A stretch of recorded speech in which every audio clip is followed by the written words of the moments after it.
papa nyo ay mangingisda. Okay. Pero fishing vessel ito na malaki. Opo. At siya ang kapitan ba? Apo. Siya ang kapitan. Ilan ang crew niya dito? Ilan sila doon sa fishing vessel na? 9 po. Siyam sila. Kasama na siya. Apo. Okay. Matagal na ba na ano ang kapapa ninyo? Bata pa po, bangka na po talaga tatay ko. Talagang ano na Opo. siya, lumaki na siya sa dagat. Okay. Anong pangalan? May pangalan yung mga ano nila yung mga bangka, yung mga fishing. Donamel po. Donna? Apo. Donamel Donamel. Donamel. At ang may-ari nito ay Taga Nabotas din po. Taga Nabotas Apo. din. Okay. Nung na-aksidente or nung nagkaroon ng banggaan, Apo. meron bang report kaagad ito? Opo. Meron po. Nakaradyo sila. Hindi po, parang umaga na po sila nakaradyo kasi palaon po nangyari eh. Unang Umaga madaling na- araw. Opo. Okay. Tapos nung nabangga sila, na ano ba agad yung bangka o ay yung Opo. Lubog po. lumubog na? Na hanggang ngayon po, hindi nakikita. Hindi nakikita. Walang salvage operations Opo, para opo. doon sa ano nangyari sa 8 pa niyang kasama? Kasi siyam sila, kasama Opo. na siya. Ano nangyari doon sa 8 pa Kaligtas niya? po sila. Nakaligtas sila. Paano silang nakaligtas? Nagpalutang-lutang daw po sila ng mga 3 hours. Tapos Okay. po, may natawagan po silang contact para po ma-rescue po sila. Para alam ko ano nangyari sa kanila. Madilim, hindi nila nakita madilim yung bumangga sa kanila. Hindi daw po. Agad-agad rin na umalis. Opo, Nawala opo. rin lang doon. Okay. Yung 8 ay nagkaroon ba ng mga may pinsala ba? May Opo, may nangyari injured po sa kanila? sila. May mga Opo. injury sila. Pero nangyari ito April 18, I am assuming na okay na sila. Opo. Opo. Ano ang kwento nila? Bakit napahiwalay ba ang papa ninyo sa kanila? Yun po ang kwento po nila.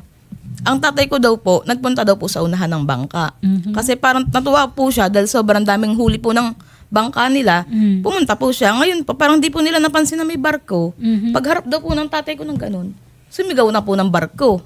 Kaya usually po, tatay ko po talaga yung putok na putok ng barko. So ibig sabihin, nandun siya sa bungad, nandun siya sa Apo, apo. pinaka... Kaayos po ng may pangalan isda. yan siya rin, kung harap, may ano yan eh. Harap may mga po. Pangalan Harap ng po. ano yan eh. Nung tinamaan, nahulog ang papa mo or nawala siya sa... Yun sabi po ng tao, parang Tumalsik daw tumalsik po. Tumalsik. Opo. Tumalsik siya. Pero sila, na nandun sa likod, nakahanap pa sila ng mga... Natalunan Talon po. daw po sila kasi narinig daw po nila yung tatay ko na sumigaw ng barko. So ibig sabihin, barko na malaki?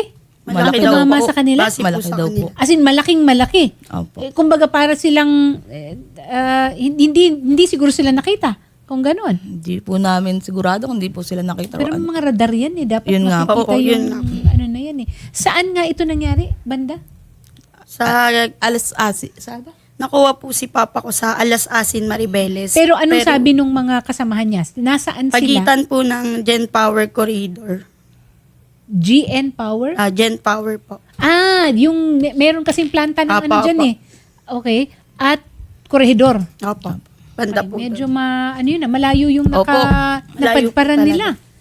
Kung gano'n. At nung nangyari sa kanila yon, agad-agad ba silang nakatawag ng Coast Guard? Meron Opo. bang facility para magpa-rescue sila? Apo, may nag-rescue naman So, daw po. ang nangyari ito ng alauna ng madaling araw. Apo. Na-rescue sila ng anong oras? Base po sa kwento ng mga tao, 3 hours daw po silang lumalangoy. 3 hours. Apo. Okay. Mabilis na rin siguro yun, Shari. Kung 3 hours? Kasi madilim. Tsaka daw po, kalmado naman daw po yung dagat. Kaya, swerte pa rin daw po sila. Yung silang 8, magkakasama sila? Hindi Opo, sila opo. nagkalayo? Medyo Bali, layo lang po. pag-angat po nila ng dagat, naghanapan na po sila. Okay. Tapos nung naghanapan na po sila, si Papa ko po yung hindi Yung po nawawala, nila makita. hindi nila makita. Opo. Ano po ba ang pinunta ninyo dito? Ano po ang kailangan natin? Ayun po, mahanap nga po sana yung barko po na nakasagasa po kay Papa ko. Okay. Alam mo, Shari, hindi yan mahirap malaman kasi may record naman kung ano yung Mapalaot. oo, at saka may ano ba tawag nila dyan, yung kung saan dadaan, alam nila yan. May yung mga AIS rota. daw po, sabi Yes. ng Coast Oo. Guard po. Oo. Magandang hapon sa'yo, Froilan. Magandang hapon po. Oo. Froilan, kumusta ka naman ngayon? Magaling ka na ba? Wala kang mga iniindang mga injuries? Okay ka na? Okay naman po. Kasi po mayroon pang trauma kasi yan. Yun, Nangyari medyo sa amin. mahirap yan, ano, yung trauma. Matagal ka na ba na nagpapalaot, Frylan? Opo, maliit pa lang po ako. Sa kanya na ako sumasama. Okay. Sa tatay nila. Ano ang maibabahagi mo sa amin? Kayo ba nakita nyo yung barko na paparating? Yung malaking barko? Hindi po ma'am, kasi po madilim eh. Pauwi na kami nun eh. Pauwi na kayo. Marami kami huli. Tapos busy kami pag nagdidinis ng isda. Okay. Kasi habol namin sa Nabotas para... So, ibig sabihin, May malapit benta. na kayo. Malapit na kayo sa Hindi daungan. ma'am. Hindi ma'am, malayo pa. Kasi... Pabalik kayo ng Navotas? Manila po. Ng Manila? Opo, pauwi kami. Okay, Opo, nasa galing po kami Bataan sa ano. area kayo. Opo, sa corridor po, pauwi kami. Yung korehedor. Okay. Opo. Maalala mo ba kung ano ang huling mga salita ni Virgilito sa inyo bago tumama yung barko? Opo, nandun siya sa unahan eh. Tapos sinigulan siya ng barko. Pag sigaw niya ng barko, tapos paglingon ko, nakita ko na agad yung uso ng barko. Bigla na nakawan. Tawag po. Okay. Nabiyak ba yung barko nung tinamaan kayo o ano nangyari? Bigla pong nakita yung unahan eh. Hindi ko na nakita yung yung tatay nito. Dahil nasa So unahan. parang tumilapon siguro. Ganun ang nangyari Siguro doon. po. Opo, tapos yung iba po mga kasama ko, mga At hindi rin natin maaalis yung posibilidad na tumilapon siya, maaaring tumama ang ulo niya o kung anong bahagi ng Opo, katawan niya. May autopsy report naman po kami. O ano Opo, may nangyari? autopsy Ayun kami. po yung May dala po kami kinamatay po niya. Ano po? Blunt Sa ulo head po. and chest trauma injury po. Yun. So nawalan siya ng malay. Opo. Kasi kung may malay Opo, siya, opo. makakalangoy yun. Opo. Opo, ma'am. Oo. Either Puro ano yun. Puro Nauntog nung tumilapon siguro. Butas po ulo niya, ma'am, base po sa autopsy. Kaya po, talagang pagtama po siguro ni Papa ko. Nawalan Dead na on siya the na- spot po siguro siya. Okay. Alam Oo, mo, ma'am. Kasi nung bago lumubog yung bangka, sigaw ko ng sigaw eh. Nahanap po siya dahil kami kumpleto eh. Kaya nung bukod tanging wala eh. so parang siya ang umano, Tapos no? Siya tumawag na ang- kami ng rescue. Oo. Nung palutang-lutang kayo, nagkahanapan ba kayo kaagad ng mga kasamahan Opo, mo? ma'am. Opo. Yung piloto lang po namin ang hindi po namin nakikita. Si Kapitan. Siya ang Kapitan, ano? Opo. Siya ang Kapitan ninyo. Opo. Sir Mandy, magandang hapon po. Sir, meron po ba tayong update? Na-identify po ba natin kung ano po yung barko na tumama doon sa maliit na fishing vessel? Well, una po, nakikiramay po kami, ma'am, no? Sa Yes. pamilya ng namatayan, no? Masabi ko lang po, simula pa nung una, na nalaman po namin itong insidente. Ay tuloy-tuloy naman po ang aming responde, no? At pagtulong sa pamilya. Oo. Ang mga crew naman po, ma'am, that time ay na-subject to physical evaluation po, no? And subsequently po, nagkandak po tayo kaagad ng search and retrieval operation po para po mahanap itong ating missing individual. Until such time po that the missing person was found po, no? Binanggit nga po kanina sa may part ng Barangay Alas-Asin, Mariveles, Bataan. This is in close coordination po, of course, with the MDRRMO Bataan. Subsequently po, ma'am, tuloy-tuloy po yung ginawa naming investigation after the incident. Nag-activate po kami ng Marine Casualty Investigation Team po, no, to conduct a comprehensive investigation about the incident. As of now po, ma'am, ang update po ay tuloy-tuloy po ang aming coordination sa ating Vessel Traffic Management System or VTMS Manila for us to acquire the copy po nung ating vessel recording kung ano at aling barko po ang dumaan doon sa incident area upang matukoy po natin, ma'am. So meron vessel Vessel traffic traffic record. record. At ito ay pinangahawakan ng anong ahensya po? VTMS Manila po. Coast Guard din to? Ito po ay administered by the PPA po and manned po ng ating Philippine Coast Guard. Okay. So hindi mahirap yan makuha, sir, kasi within the same agency ang nagmaman Coast Guard. Tama? Tama po kayo dyan. At tuwing magkakaroon po talaga ng insidente sa ating karagatan, particularly po sa Manila Bay, ay naasahan po natin ang assistance po ng ating VTMS Manila. Okay. Ano pa po ang kailangan? Kasi nangyari ito April 18. Bakit hanggang ngayon hindi pa natin matukoy? Sa ngayon po, ma'am, no, tuloy-tuloy pa rin naman nagfa-follow up po tayo kung ano yung ano pa ang kailangan gawin. At sa ngayon, ma'am, nagkakandak naman po tayo ng inspections po sa mga vessels tulad ng kung anong aling barko po ang pwedeng may possibility po no na maging siya po yung bumangga kung ano mang makita natin na ebidensya. Kaya nga po. Tuloy-tuloy naman po So, yan. ibig sabihin- ang pinaka-iintay po natin, Oo. ma'am, is yung VTMS recording to confirm po, ma'am. Alin po? The Recording. investigation po. Yung recording nung radar, I am assuming na merong some kind of radar tracking system. Tama ba? Yes po. Yes po. Nadidetect po yun, ma'am, through identification po, ma'am. May identification system po kasi ang ating mga barko kung Okay. saan po sila dumadaan, ma'am. At ito naman ay kanino natin kukunin?